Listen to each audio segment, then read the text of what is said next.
Hello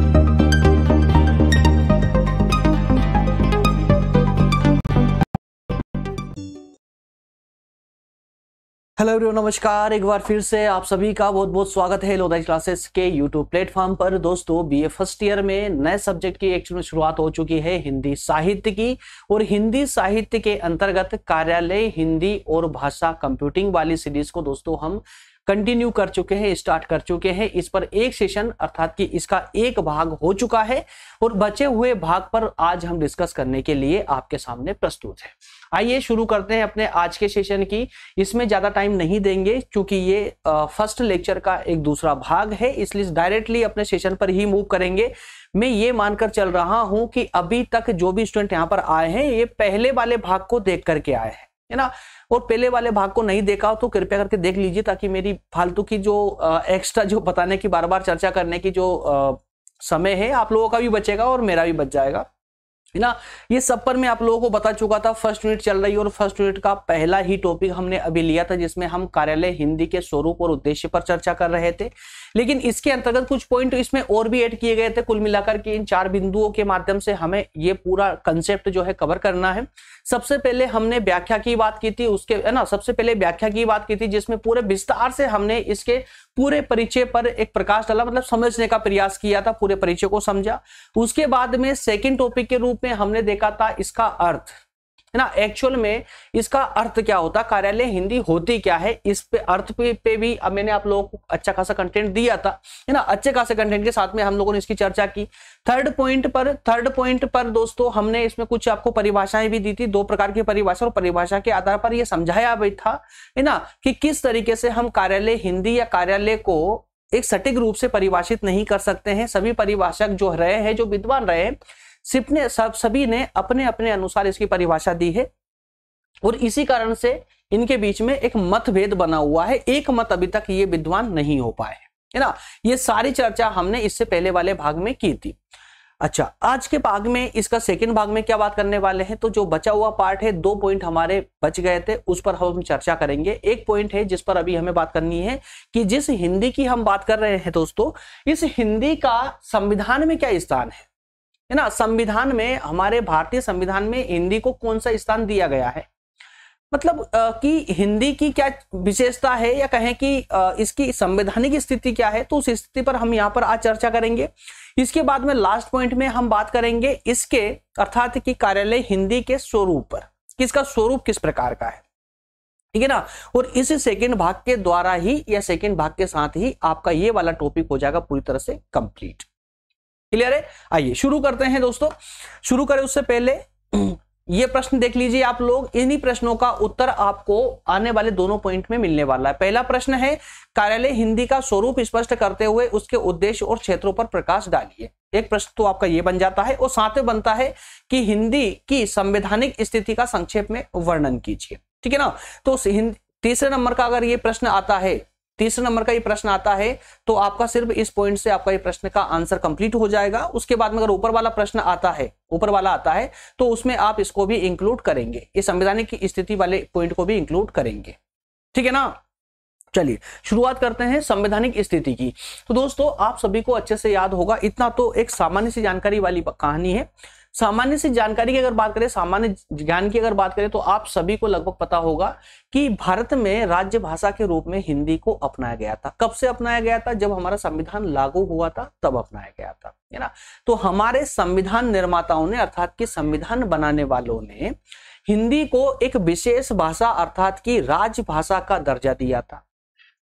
लेकिन उस समय, अब देखिए व्यवहारिक अगर हम बात करें तो उस समय एक समस्या थी। समस्या ये थी कि काफी लंबे समय से हमारे जो जितने भी सरकारी कामकाज हो रहे थे वो सब के सब अंग्रेजी में हो रहे थे, है ना। और साथ ही साथ में एक दुविधा और भी थी। वो दुविधा ये थी कि भारत के प्रत्येक क्षेत्र में, अलग अलग क्षेत्रों में अलग अलग भाषाएं बोली जाती थी।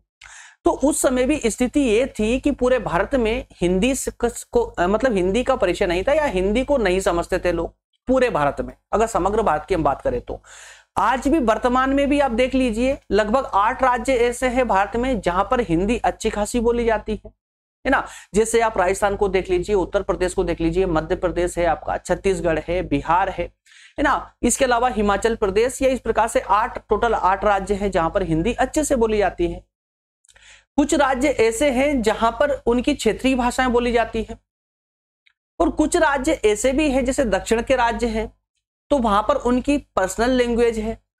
तो ये स्थिति आज ही नहीं बल्कि उस समय भी व्याप्त थी। तो इस कारण से संविधान बनाने वालों के दिमाग में एक बात और चल रही थी कि अगर हम हिंदी को आज ही, जैसे संविधान लागू किया, आज से ही अगर हिंदी को राजभाषा बना देते हैं तो सरकारी जितने भी कामकाज होंगे सब हिंदी में होंगे। अब चूंकि दक्षिण भारत के लोग हिंदी नहीं समझते, तो उनको एक बड़ी समस्या आ जाएगी, है ना, उनको बड़ी समस्या आ जाएगी। इसके अलावा भी अगर बात करें, इसके अलावा एक सेकंड दोस्तों, इसके अलावा अगर बात करें तो दक्षिण की ही बात नहीं है बल्कि गुजरात में गुजराती बोली जाती है ना। तो झारखंड वगैरह कई ऐसे राज्य हैं जहां पर हिंदी का प्रचलन नहीं है। तो ऐसे में वो लोग दुविधा में जाएंगे या फिर उनके विरोध का सामना करना पड़ेगा। तो हमारे संविधान निर्माता बहुत ही तीव्र बुद्धि के थे, बहुत ही समझदार थे। उन्होंने पूरी व्यवस्था के साथ में और एक ये प्रावधान किया कि हम हिंदी को अपनाएंगे जरूर राजभाषा के रूप में, लेकिन वर्तमान से नहीं, मतलब आज से नहीं, बल्कि 10 साल बाद में। कहने का अर्थ समझना कि आज ही अभी लंबे समय से इंग्लिश चल रही है, अंग्रेजी चल रही थी, अंग्रेजी में सभी कामकाज हो रहे थे। तो उन्होंने व्यवस्था की कि अभी और आगे 10 साल तक हम अंग्रेजी में ही कामकाज करेंगे, लेकिन अंग्रेजी के साथ हिंदी में कामकाज करना चालू कर देंगे। जहां पर हिंदी बोली जाती है उन राज्यों में पूरी तरह से हिंदी चालू कर देंगे, जहां पर हिंदी नहीं बोली जाती है वहां पर भी थोड़ा थोड़ा हम प्रयास करेंगे।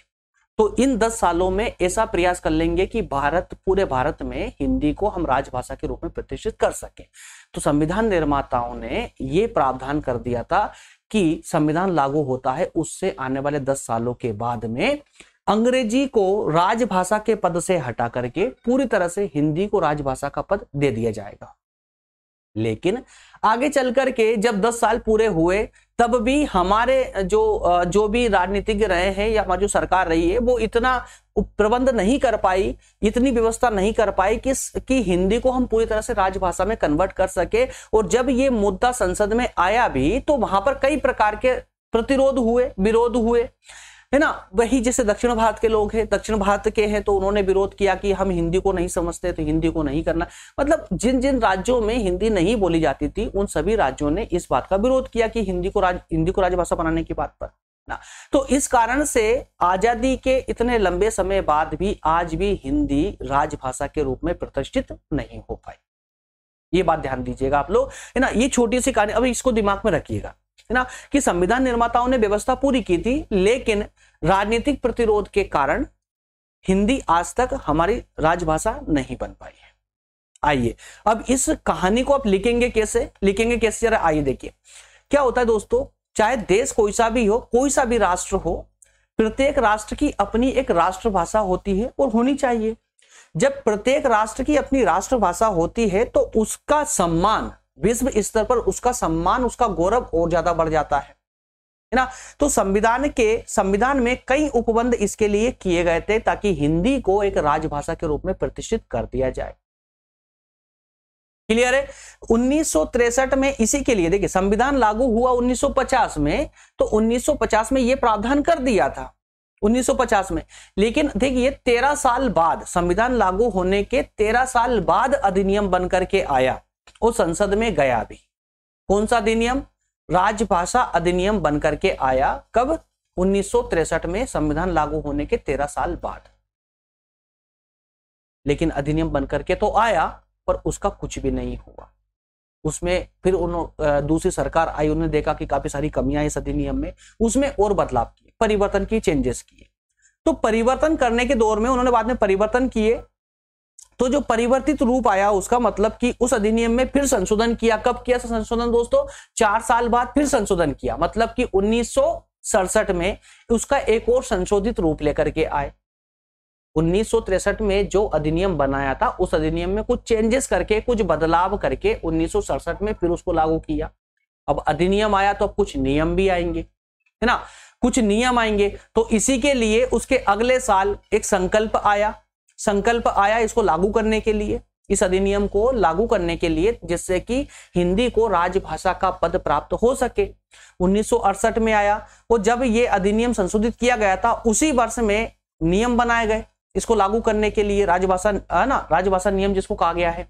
तो राजभाषा को लेकर के कुछ नियम बनाए, ठीक है। तो इन नियमों और अधिनियमों के निर्माण का जो उद्देश्य रहा था वो उद्देश्य यही था कि हिंदी को राजभाषा के रूप में हिंदी को मान्यता दी जाए और इसके क्रियान्वयन के लिए कुछ व्यवस्थाएं की जाए, उपबंध किए जाए। क्लियर है यहां तक का, है ना।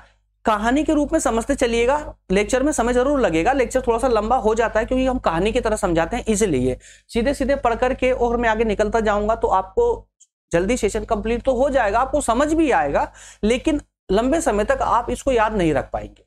लेकिन जिस तरह से मैं धीरे धीरे आपको कहानी के रूप में समझा रहा हूं ना, इसमें सेशन थोड़ा सा लंबा जाएगा, 5-10 मिनट लंबा हो जाएगा लेक्चर, लेकिन ये हमेशा के लिए आपके दिमाग में ये कहानी फिट हो जाएगी। जब भी इससे संबंधित आप कोई प्रश्न देखोगे ना, जरूर नहीं एग्जाम में ही, कहीं पर भी पुस्तक में भी देखोगे, तब भी आपको ये कहानी पूरी ऐसे की ऐसी याद आ जाएगी कि सर ने कुछ बताया था, अच्छा ऐसे सब बोला था, ठीक है ना। तो अब ये नियम आए, अधिनियम आया, अधिनियम के बाद में नियम भी बन चुका, संकल्प भी आ चुका, सब व्यवस्थाएं हो चुकी थी सरकार के केंद्र लेवल की पर, केंद्र स्तर पर सारी व्यवस्थाएं हो चुकी थी। अब बात आनी थी ग्राउंड लेवल पर आने की, ग्राउंड लेवल पर आने की मतलब उस अधिनियम को अब लागू करने की। अब जैसे ही लागू करने का समय आया तो भारत के कई राज्यों से कई लोग उठ खड़े हुए इस अधिनियम का विरोध करने के लिए, और वो विरोध सबसे ज्यादा प्रदर्शित हुआ संसद में, और इसी कारण से इसको नाम दिया गया राजनीतिक प्रावधान, राजनीतिक विरोध, ये मान राजनीतिक विरोध, है ना। तो इस राजनीतिक विरोध के चलते हिंदी को राजभाषा के रूप में अब तक मान्यता नहीं मिल पाई। लेकिन राजभाषा के रूप में समस्त सरकारी कामकाज जो होता है, लेकिन मान्यता तो नहीं मिल पाई, लेकिन फिर भी कोशिश अब भी की जा रही है, अब भी कोशिश की जाती है कि हिंदी को राजभाषा के रूप में धीरे धीरे, है ना, प्रकृति में ढाला जाए। और इसी के चलते विशेषकर केंद्र स्तर के जितने भी काम होते हैं, केंद्र सरकार के जितने भी कामकाज होते हैं, उसमें इंग्लिश के साथ, अंग्रेजी के साथ हिंदी भी साथ साथ चलती है, और हिंदी में अधिकतम प्रयोग करने का प्रयास करते हैं। तो यहां पर यही व्यवस्था की गई कि यह अधिनियम लागू तो नहीं हो पाया, लेकिन फिर भी केंद्र सरकार के स्तर पर कार्यालयों में और इसके प्रयोग पर बल दिया गया। केंद्र सरकार के जितने भी कार्यालय है उस पर बल दिया गया, है ना, विशेष रूप से। और उन कर्मचारियों पे, उस केंद्र सरकार के कार्यालयों में काम करने वाले कर्मचारियों से ये अपेक्षा की गई कि आप लोग इस हिंदी के प्रयोग पर, प्रचार पर और प्रसार पर आप लोग जो है विशेष ध्यान देंगे। क्लियर है। अब इसी के चलते दोस्तों कुछ व्यवस्थाएं इस प्रकार से भी यहां पर की गई थी, कुछ व्यवस्थाएं इस प्रकार से भी की गई थी कि जो 8 राज्य है भारत के हिंदी बोलने वाले, है ना, तो वहां पर क्या होता है कि जो अगर वहां पर कोई कार्य, मतलब कि कहें कि कोई संदेश या कोई सा भी शीट वगैरह कुछ भी, अगर उनका प्रोजेक्ट, सरकारी प्रोजेक्ट अगर इंग्लिश में आता है, अंग्रेजी में आता है, तो उसका हिंदी अनुवाद आवश्यक रूप से आएगा, आवश्यक कर दिया गया उसको, है ना। लेकिन अगर केंद्र सरकार का हो या राज्य किसी का भी काम अगर हिंदी भाषा में ही अगर उसका प्रोजेक्ट आता है तो उसको ट्रांसलेट नहीं करना होगा, ट्रांसलेट करने की आवश्यकता नहीं रहेगी। क्यों? क्योंकि वह हिंदी को ज्यादा बढ़ावा देना है। लेकिन वहीं पर ही कुछ राज्य ऐसे हैं, जैसे कि गुजरात को ले लीजिए, झारखंड को ले लीजिए, है ना, या कहें कि और उड़ीसा वगैरह, ये कुछ राज्य ऐसे हैं जहां पर उनकी क्षेत्रीय भाषा को भी साथ में मिला लिया गया, मतलब हिंदी और क्षेत्रीय भाषा को मिला लिया गया था, ठीक है। और लेकिन दक्षिण भारत का जो है, तो दक्षिण भारत के लिए हिंदी को हटा दिया गया था, अंग्रेजी और उनकी क्षेत्रीय भाषाओं को मिला लिया गया।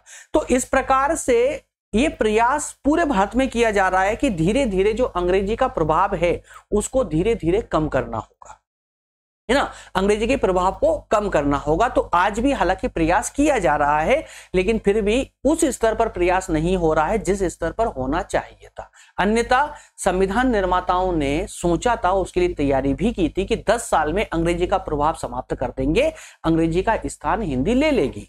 लेकिन क्योंकि आप खुद स्वयं से समझ सकते हैं कि जिन्होंने संविधान बनाया था वो लोग वास्तविक रूप से वो लोग वाकई में महान थे, वास्तविक रूप से वो विद्वान थे, उनकी क्षमताओं का इतना विस्तार था, वो इतने तीक्ष्ण बुद्धि के थे कि हकीकत में जो उन्होंने कहा था कि 10 साल बाद हिंदी इस स्तर पर आ जाएगी कि आप हिंदी को पूरी तरह से राजभाषा के रूप में स्वीकार कर सकते हो, तो वो हो जाता।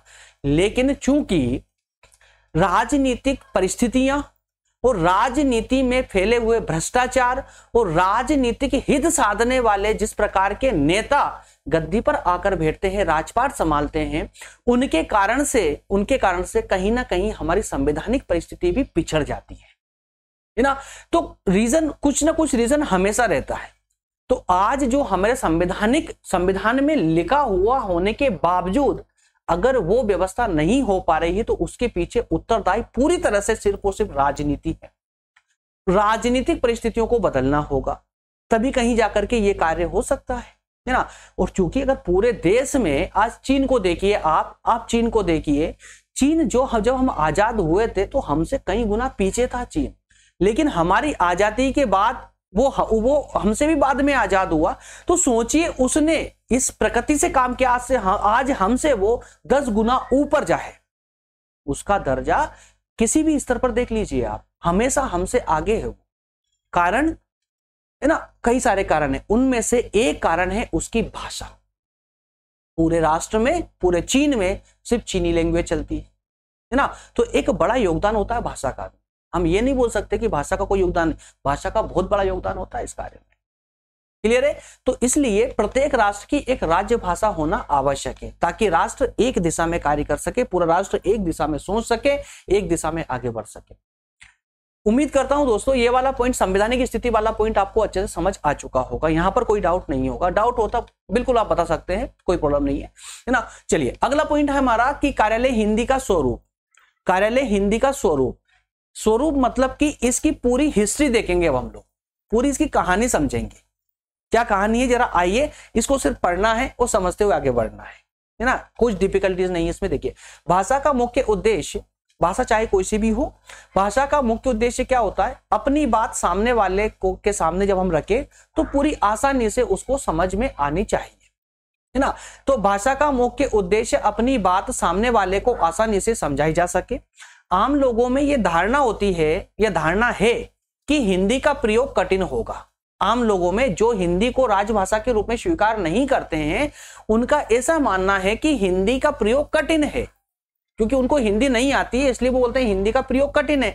हमारे साथ भी यही दुविधा है, जिसको इंग्लिश नहीं आती है, अरे इंग्लिश बहुत कठिन है यार, कैसे बोल पाएंगे, है ना। जबकि अंग्रेजी बहुत आसान है, लेकिन किसके लिए, जिसको अंग्रेजी आती है।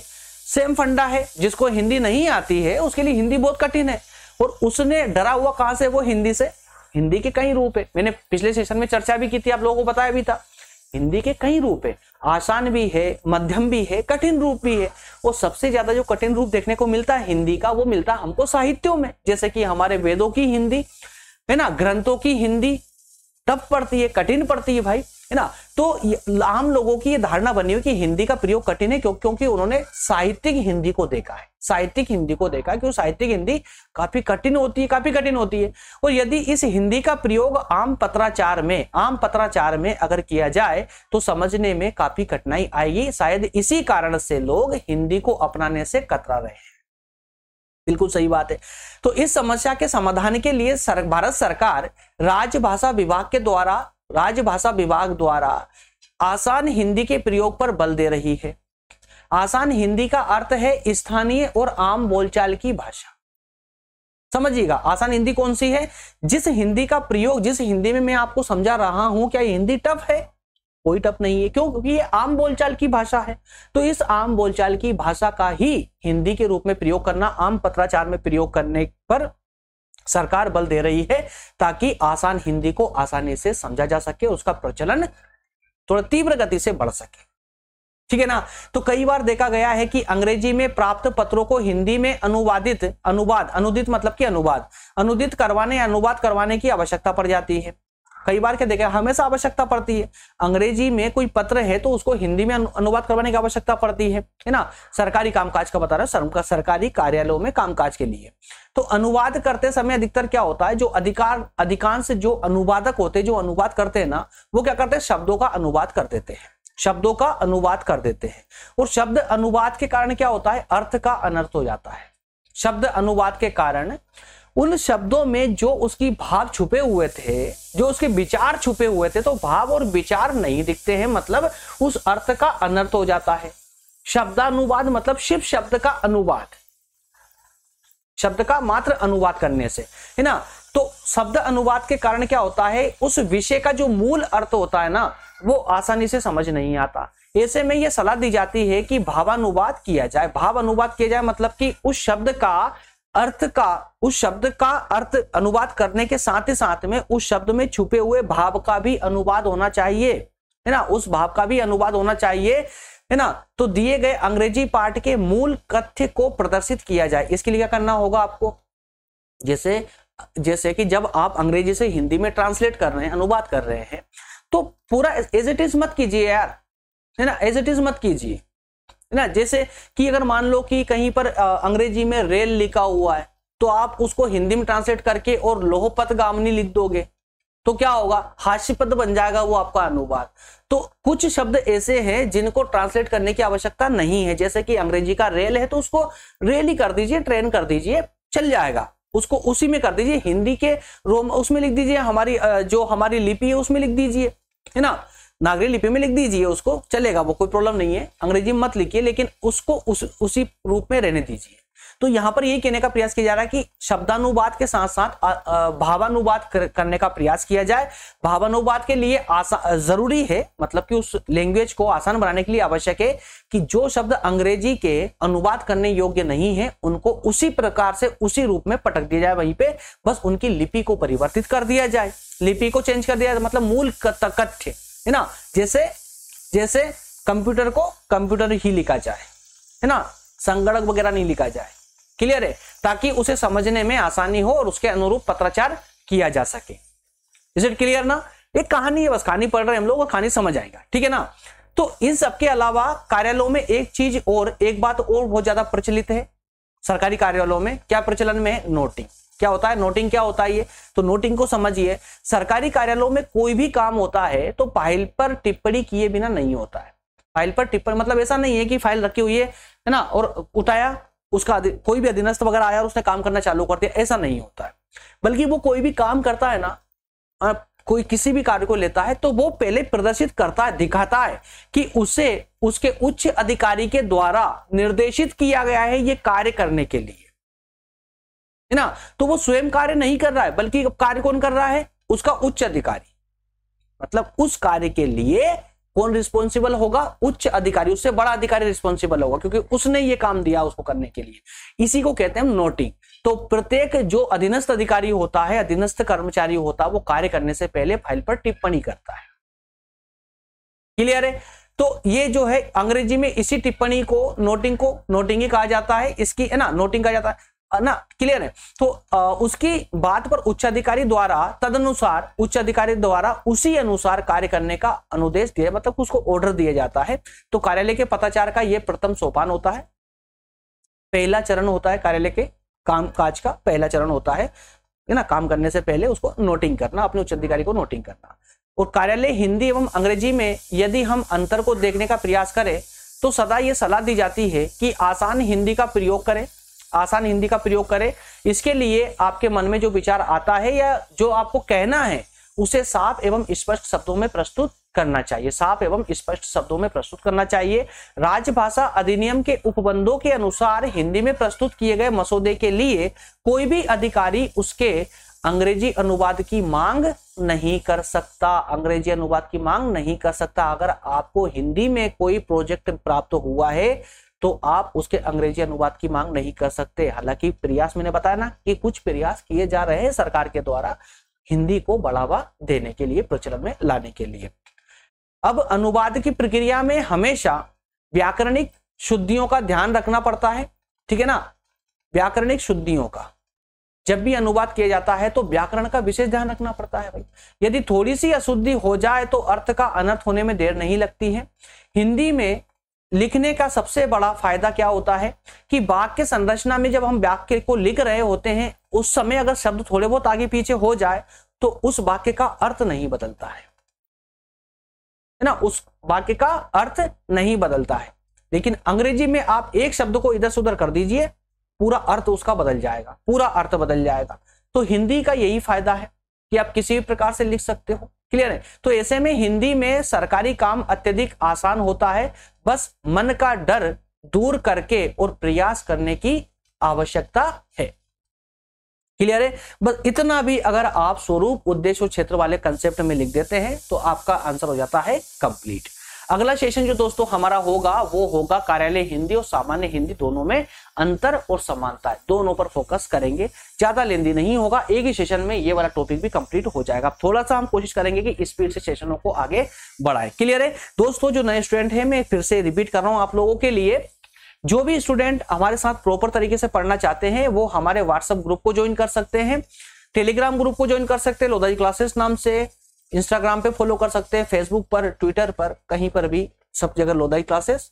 व्हाट्सएप ग्रुप पर्सनल ग्रुप है, ये फर्स्ट ईयर वालों के लिए अलग है, सेकेंड के अलग और थर्ड ईयर के लिए अलग है। यहाँ पर भी आप हमारे साथ ज्वाइन होकर के आप हमारे साथ व्यवस्थित रूप से पढ़ सकते हैं। मिलेंगे अगले सेशन दोस्तों, तब तक आप सभी का बहुत बहुत धन्यवाद। Thank you.